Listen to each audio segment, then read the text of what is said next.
Okay, recording's going. So on behalf of Department of Veterans Affairs for the state of Connecticut, I'd like to welcome you to the 3 o'clock presentation of the VA Connecticut Office of Privacy. And our presenters today are Quinn Martin and Stephanie Hotchkiss. And just a little bit of housekeeping. The session is being recorded, so don't share any personal identifiable information, as these sessions are not confidential. Also, please mute your microphone and disconnect your outgoing video. But I see that that's already happening. And it looks like one of our presenters will be talking and one will sort of monitor the chat, and you'll have a Q&A at the end of your presentation, right? Yes. Okay, terrific. Take it away. All right. Hi, my name is Quinn Martin. I am VA Connecticut's Privacy and FOIA Officer. And we also have Stephanie Hotchkiss, who is our Assistant Privacy and FOIA Officer for VA Connecticut. Just a little bit about ourselves. Again, I'm Quinn Martin. I'm the Privacy and FOIA Officer. I've been with the VA for about 9 years. I'm actually a combat veteran. I was with the Connecticut Army National Guard for 10 years, and then I went Connecticut Air Guard for 5 years. So I'm happy to be here, and I'm happy to be at the VA. Steph, you want to give them any information about you? Sure. Hello, my name is Stephanie Hotchkiss. I am the Assistant Privacy and FOIA Officer. I've actually been with the VA almost 9 years myself, and I've been in this position, believe it or not, almost 2 years and a few months. And I actually started in the VA in voluntary service, so I am familiar with stand down, and I've been there in person, and I know this year's a little different, but we're very excited to have the opportunity to speak to everyone and hopefully give you some great information. On the slide now, you have our contact information, and you also have the contact information for our Release of Information Department. Our office does cover both major campuses and all of our community-based outpatient clinics. Next slide, please. So what does privacy do? Well, our program is designed to protect the privacy of our veterans and our employees, and our personal information, and ensure compliance with all privacy laws. Our program represents what we must protect. It covers the collection, use, and disclosure of personal information. Our office, our slogan is Privacy Builds Trust. We have a very, very good program, and we truly believe that we can provide the best care in the world to our veterans, but if our veterans don't trust us with their information, they aren't going to come to the VA. Next slide, please.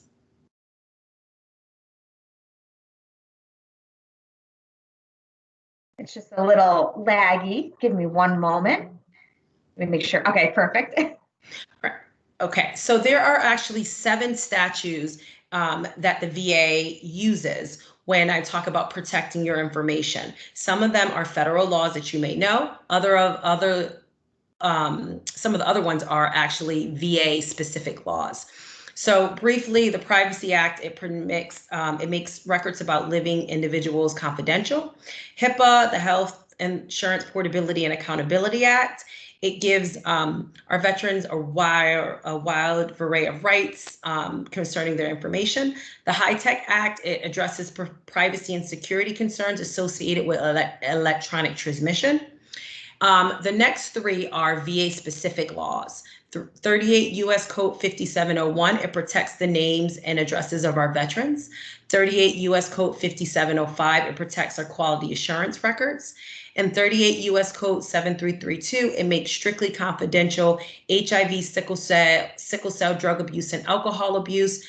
Those cannot be disclosed outside of the VA It has to meet certain requirements. And then finally, we have FOIA, the Freedom of Information Act. Because we are a federal entity, the public has a right to know what the federal government is doing. So our office actually are the ones who will release any federal documents stemming out of VA Connecticut. Next slide, please. So know your rights. So the notice of privacy practices was actually, the new date was September 30th of 2019. The notice describes how the VA can use your medical information with and without the veteran's authorization. It tells the veteran how they can get access to their information. And this document is actually mailed out to all enrolled veterans every 3 years from our VA central office. A lot of questions that our veterans have actually can be found in this actual document. So it's a great document to have. Again, it's called the VA Notice of Privacy Practices. Next slide. So you have a right to review and obtain a copy of your health information. You can never be denied access to your own medical record. All you would have to do is go down to our Release of Information department, fill out a form, and you can get a copy of your medical record. Now, when I say a copy of it, the records have to be owned by the VA in order to give those. VA Privacy Office at Central Office in Washington, D.C. does not maintain VHA health records nor past military records. So therefore, you can't go to our central office to get your records. If they're VA Connecticut specific, you would need to come to our office to Release of Information. If you want a copy of your military service records, they can be found at the National Personnel Records Center, and the phone number is there. And then you can also go to the archives for veterans, and you can find copies. Typically, what we find is that people are looking for copies of like their DD-214, those type of documents, and that's where you can obtain those records. Now, if we have a copy of it, we can release that document to you. And again, you would just go to our Release of Information department. Next slide, please. All veterans have a right to request an amendment to your record. What does that mean? So a veteran comes to our facility, they're seen by a clinician, and they find something in their record that they say is incomplete, inaccurate, untimely, or just outright unrelated to their care. All they have to do is submit a request in writing to our office, and then we will process your amendment request. If there are questions, concerns about anything about amending your record, you will have all contact with us, and we work with your provider or the clinician to get that information amended. There's numerous ways to contact our office. You can call us, you can fax us, you can submit the document as long as it's signed in My Healthy Vet. You can mail it to us. So if you want it, an amendment, you just simply contact our office. That is not something that your clinician can actually do on their own. If your request for amendment is denied, you will be notified in writing. So every single thing that we're going to talk about today and that I've covered thus far, everything is in writing from our office. So if your amendment is denied, it is not denied by our office. We are like the hub for that information, but we do not actually make the decision about whether or not the information will be amended. That information is denied by your clinician. You will have your appeal rights. That will be on our denial letter. You also have a right to file a statement of disagreement. What that means is if your clinician denies that information to be amended, you can actually put something in your record. So every time that document is released, your statement of disagreement is actually in there. One thing I do want to make clear is that in order to file a statement of disagreement, you have to have a denied amendment request first. So again, any questions, concerns regarding amendments, you would contact our office. Next slide. Right to request confidential communications. This is one that I think that many of our veterans are not aware of. So you have a right to request that we provide your health information to you by an alternative means or at an alternative location. So generally what we see is that veterans will say, I want, as an example, I want my billing information to go to a different location. I don't want my billing information going to this household for whatever reason. If that happens, if that's something you would like to happen, you just simply go down to our business office and they will take care of that for you. If you have questions or concerns regarding it or it's not being followed, you absolutely have a right to come to our office and we will address it. Right to request a restriction. So a restriction request is a request where you're asking us not to use or disclose all or part of your health information to carry out treatment, payment, or healthcare operations. So as an example, someone may say, I don't want Dr. John Smith to ever access my medical record. So what you would do is you would simply put that request in writing and our office would process it. But please keep in mind that we are not required to adhere to that restriction. It is a right that my office will review. But understand that if there are other healthcare entities and they are covered entities, meaning another healthcare facility, we cannot guarantee that that information will be restricted. Again, to request a restriction, you can simply needs to be in writing, it needs to be signed, and you can either fax it, mail it to our office, and we will be in contact with you about the restriction. Right to request an accounting of disclosure. Whenever the VA discloses any written information outside of the VA, we have to account for that information. If you would like to have, if you want to know who we released any of your written information to, you simply can put that request in writing to our office and we will process your request.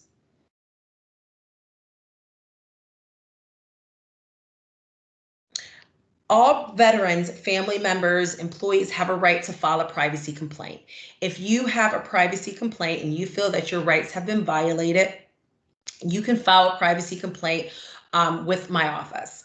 Generally, it starts with our office, but you can also go to our VHA privacy office in Washington. You can also go to the Department of Health and Human Services or the Office of Inspector General. The complaints do not have to be in writing, but we do recommend that it is in writing because it's very clear as to what you're asking us. And if there's any concerns at that point, it's in writing and we can address each and every concern.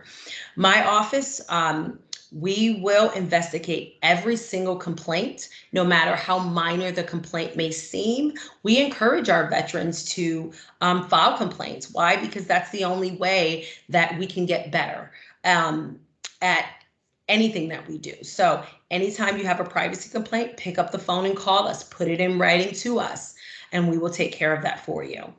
Next slide. Right to opt out the facility directory. This is one that's fairly simple because it's like any other hospital that you may go to in the state. If you become an inpatient in our facility, you have a right to say, I don't want anyone to know that I'm there. We take that very seriously. And if you don't opt out of our directory, we can say, yes, you know, Mr. John Doe is a patient at our facility. Again, but if you opt out, there will be no information given unless there's another legal authority for us to do so. Next slide. So we can disclose your information according to the privacy practices for treatment, payment, and healthcare operations without the veteran's authorization. So what does treatment mean? What does treatment mean? That simply means that we need to treat our veterans for care. So if you are being seen at Yale, we don't need your authorization to do that. Payment, meaning that if we need to be reimbursed for services or things like that, if it's for things like that, then we're able to disclose information for those purposes. Healthcare operations, those are administrative and financial quality improvement things. Next slide, please. Some examples, again, eligibility and enrollment for federal benefits. Another one is abuse reporting. Department of Health and Human Services. We also report to the Department for Elder Abuse. So things like that. So we can disclose that information without your authorization. And also serious and imminent threat. So if there's ever a safety threat, a good example of that is right now with COVID. COVID is a serious and imminent threat to the public. So that is information that we would disclose to the actual CDC. Veteran Health Exchange, Information Exchange. So the VHIE utilizes a big exchange or portal that is prescribed to share health information, and it's in a protected environment where the information is not imported or scanned into the health record. The benefits of VHIE is significant because we're able to provide real-time care and real-time information to our veterans. So I remember when I came home from Iraq, I actually had hand carried records that I brought to the VA. So it eliminates that information because our outside providers have signed up for our exchange. It also, again, allows for VA and non-VA providers to go back and forth. And veterans have the ability to opt in or out and restrict sharing within our exchange if they do so, if they choose to. In order to opt out, you simply would just go to our release of information department and they will take care of that. One exception to that is DOD. We do not restrict the sharing with DOD because we have actually a memorandum of understanding with DOD that allows us to share that information. Again, if you want to opt out, please contact release of information. What I do want to, because we get a lot of questions from some of our active duty soldiers about sharing information with their command. So basically, we have the authority to share information with DOD, but again, it has to be minimum necessary standard will apply. So we would only be sharing information that they need in order for DOD to do their jobs. Next slide, please. So FOIA, Freedom of Information Act. The basic purposes, again, of FOIA is to ensure the private citizen, right, so that they can check what the government is doing and hold them accountable. So FOIA establishes a presumption that records in the possession of the agency is actually, if they are releasable, we're going to release those records. So FOIA is really concerned with the most disclosure of information under the law. There are 9 exemptions under FOIA, and if they don't meet any of those 9 exemptions under FOIA, we will disclose those records. Generally, what most veterans are looking for are policies and directive and things like that, and those type of documents would be released in full. Next slide, please. A FOIA request is a request for the production of documents. A valid FOIA request, it must be in writing. It may be received by mail. We actually have a FOIA mailbox. A phone call for FOIA requesting documents are not a legitimate way, and you cannot process it. We can't process a FOIA request because someone called. It has to be in writing. The records must be reasonably described, meaning you must be able to tell me exactly what you are requesting. Again, like I said, there are 9 exemptions under FOIA. The privacy officer will make all determinations on the withholdings and release. Anyone basically can make a FOIA request to the government for documents. Next slide, please. So again, if you submit a request for any of the items discussed in this presentation, our West Haven and our Newington campuses, our addresses are there. The 203-479-8171 is our direct fax number. So PHI and PII can be sent to that fax number, and it only goes to our office. If you have a FOIA request, the FOIA mailbox is vact.va.foia@va.gov. And that is checked daily. So there's never a lag within time as far as that goes.